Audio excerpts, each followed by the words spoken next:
رطيب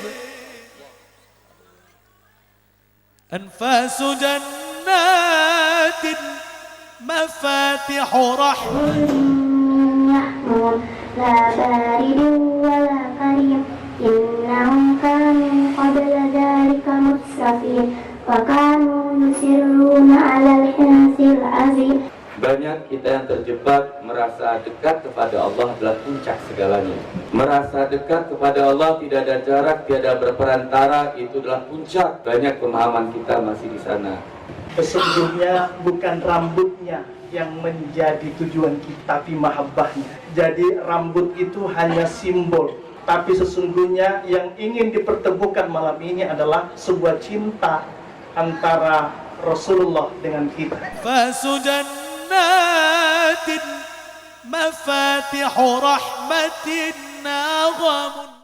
Bagaimana sikap kita terhadap validitas, keabsahan dan keaslian rambut suci Rasulullah SAW ketika kita mendapat keberkahan didatangi rambut suci tersebut atau kita mendapat undangan menziarahi rambut suci Rasulullah SAW.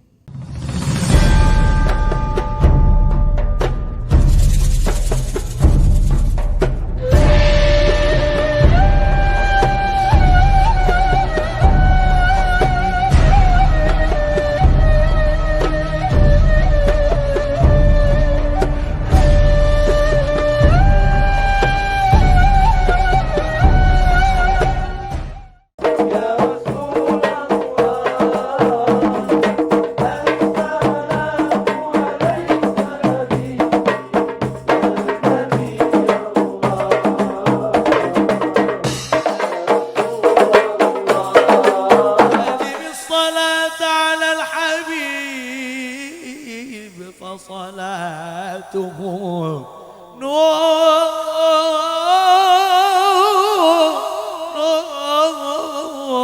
نور رطيب أنفاس جنات مفاتح رحمة نغم حبيب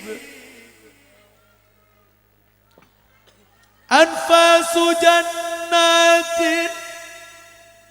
مفاتح رحمة نغم حبيب تسري الصلاة على الحبيب محمد تسري الصلاة على النبي فتبعث يحمون لا بارد ولا كريم إنهم كانوا قبل ذلك مترفين وكانوا يصرون على الحنث العظيم. Dewan Ulama Thariqah Indonesia, sebuah organisasi yang menghimpun, yang mengajak seluruh ulama-ulama thariqah untuk bersatu menyatukan langkah untuk membina umat sampai menemukan betul-betul ummatan, membawa Islam sebagai rahmatan lil alamin. Pada tahun ini akan diadakan Mudzakarah Dauliyah, pertemuan internasional yang keempat. Tahun lalu 2016 berhasil melahirkan Dewan Ulama Thariqah ASEAN. Alhamdulillah diadakan di Pondok Pesantren Rabbani Solo, menghadirkan beberapa mursyid dari Brunei, Malaysia, Singapura, dan tentu saja dari Indonesia. Dan insya Allah tahun ini kita mengundang lebih luas lagi, akan mengundang dari Turki, dari Chechnya, dan berkenaan dengan ini pula kami mengundang Tuan Guru Syekh Dr. Ahmad Sa'ban Ar-Rahmani untuk bisa hadir. Dimohon kiranya berkenan hadir pada acara yang akan diadakan pada tanggal 29 April 2018. Demikian juga kepada Bapak Rektor, mudah-mudahan ada kesempatan kita menyatukan semangat kita untuk membina umat. Sangat kagum kami kepada Bapak Rektor, seorang pimpinan secara akademisi paling tinggi, tapi mau menjadi bagian daripada jamaah. Demikian pula Profesor Dr. Komarudin Hidayat, Rektor UIN Syarif Hidayatullah Jakarta, pun pernah mengambil baiat dengan Tuanku Syekh Muhammad Ali Hanafiah. Begitu juga dengan Profesor Dr. Nasaruddin Umar, Profesor Dr. Almarhum Bambang Pranowo. Beliau-beliau adalah murid-murid dari Tuanku Syekh Muhammad Ali Hanafiah. Kebetulan saya pribadi sendiri dari UIN Syarif Hidayatullah Jakarta. Jadi alhamdulillah orang-orang kampus sudah mulai menyadari pentingnya rohaniah dihidupkan kembali di tengah-tengah umat. Karena ulama rasam, ulama zahir cukup banyak. Tasawuf bukanlah sebuah kajian, tapi tasawuf adalah amalan. Harus diamalkan dalam tutur kata, dalam perbuatan kita sehari-hari. Inilah beruntungnya kita dihimpunkan oleh Allah bersama para mursyid yang menuntun dan membimbing kita untuk menuju kedekatan yang tidak berjarak dengan Allah Subhanahu wa Ta'ala. Sebab zikir yang sebenarnya bukan sekedar menyebut. Zikir adalah yang mengingat Allah, dan ingatan yang sebenarnya yang menimbulkan rasa, dan rasa yang benar itu yang bisa membawa kita untuk memandang dan menyaksikannya. Dan penyaksian yang sesungguhnya adalah penyaksian yang mendatangkan kecintaan kepada Allah Subhanahu wa Ta'ala. Banyak kita yang terjebak merasa dekat kepada Allah adalah puncak segalanya. Merasa dekat kepada Allah tidak ada jarak, tiada berperantara, itu adalah puncak. Banyak pemahaman kita masih di sana. Padahal merasakan Allah tidak ada jarak, tiada perantara antara kita dengan Allah. Bahkan Allah sendiri mengatakan, wahai hambaku, antaramu tiadaku tiadalah perantara. Jikalau ada perantara antara engkau dengan dirimu, maka perantara itulah aku. Namun kedekatan kepada Allah bukanlah cita-cita kita. Itu hanya alat bagi kita, batu loncatan bagi kita untuk menyaksikan Allah. Dan penyaksian itu tentunya melahirkan cinta. Jadi ingat rasa tanda cinta.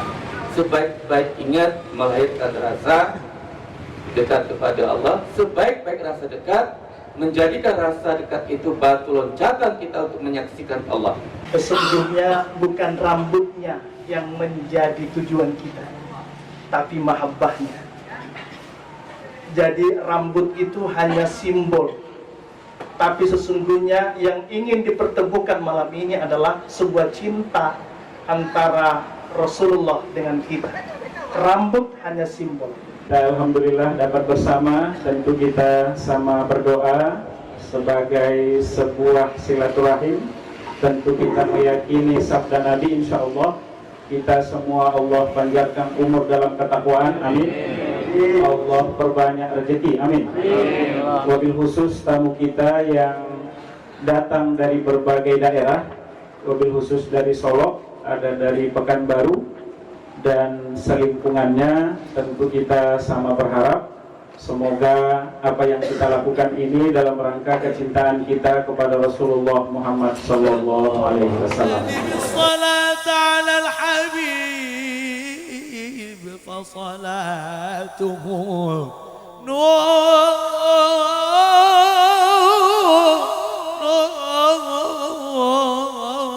رطيب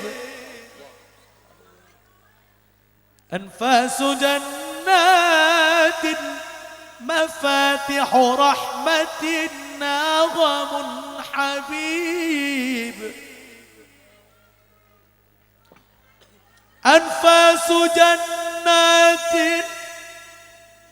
مفاتح رحمة نغم حبيب تسري الصلاة على الحبيب محمد الصلاة على النبي فتبعث بالندم والريح للروح الجديد وتطوف بالرضوان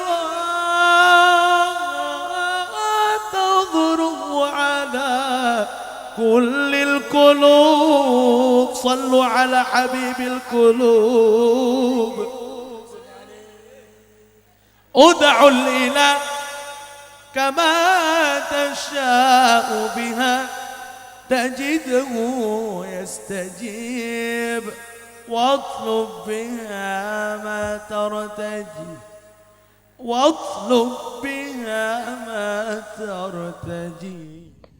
Bagaimana sikap kita terhadap validitas, keabsahan dan keaslian rambut suci Rasulullah SAW ketika kita mendapat keberkahan didatangi rambut suci tersebut atau kita mendapat undangan menziarahi rambut suci Rasulullah SAW? Maka kita harus mulai dulu dari perkara yang paling fundamental, yakni bagaimana posisi Rasulullah dalam kehidupan kita. Ini terkait dengan bab iman. Keimanan yang paling fundamental kita adalah setelah beriman kepada Allah, beriman kepada Rasulullah Sallallahu Alaihi Wasallam. Jadi Rasulullah SAW ini adalah makhluk terbaik, makhluk paling mulia, penghulu sekalian Nabi dan Rasul, Nabi terakhir, Rasul terakhir, yang di dalam Al-Quran Allah menjamin akan keagungan akhlaknya.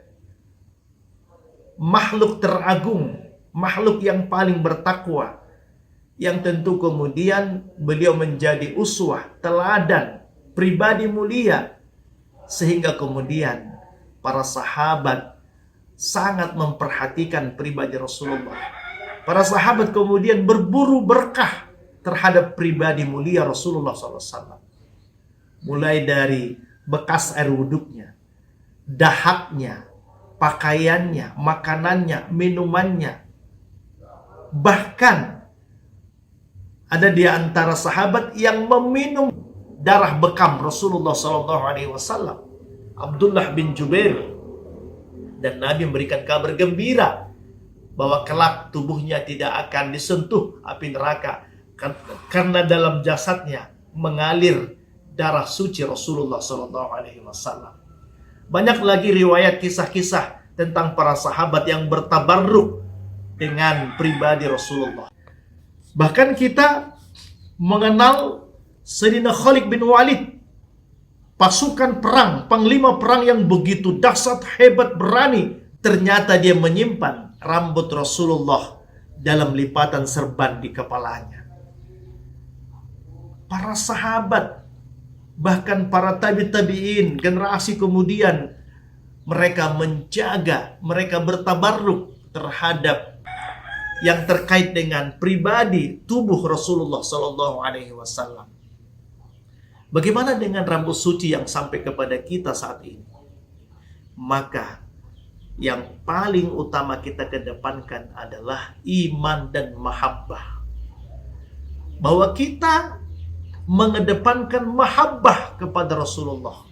Begitu mendengar rambut suci Rasulullah, maka yang paling utama kita mengedepankan cinta kita. Bagi kita yang mencintai Rasulullah, cinta yang mendalam kepada Rasulullah, yang merindukan Rasulullah, maka begitu mendengar rambut suci Rasulullah sampai kepada kita, maka kita menjadi sangat gembira dan bahagia dan berlinang air mata kita. Kita menangis waktu mencium rambut suci Rasulullah.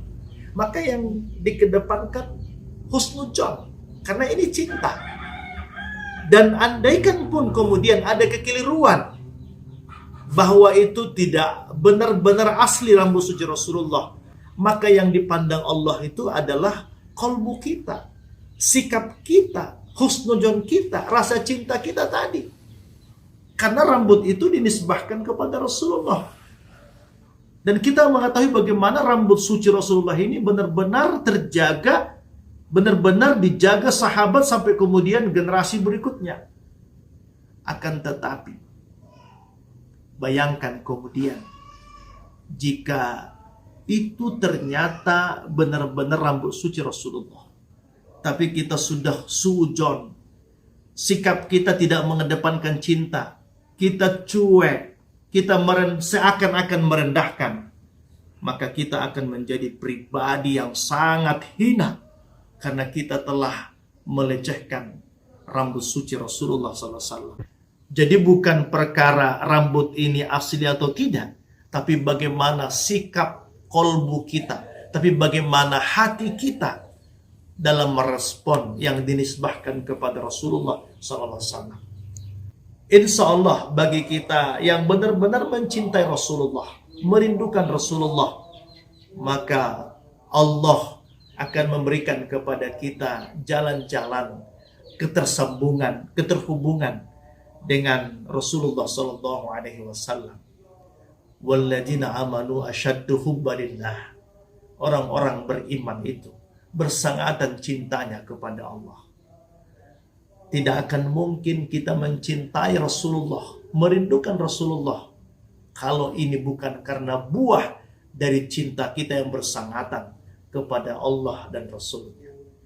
Insya Allah kita akan diberi Allah keselamatan, diberi Allah kemuliaan ketika kita kemudian berbaik sangka, berhusnudzon terhadap sesuatu yang dinisbahkan kepada pribadi Rasulullah Sallallahu Alaihi Wasallam.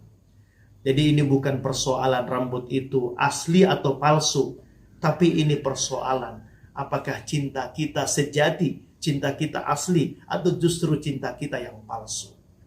Kalau rambutnya kemudian palsu, tapi cinta kita sejati, cinta kita asli, mendalam kepada Rasulullah, maka Allah akan melihat cinta kita tersebut.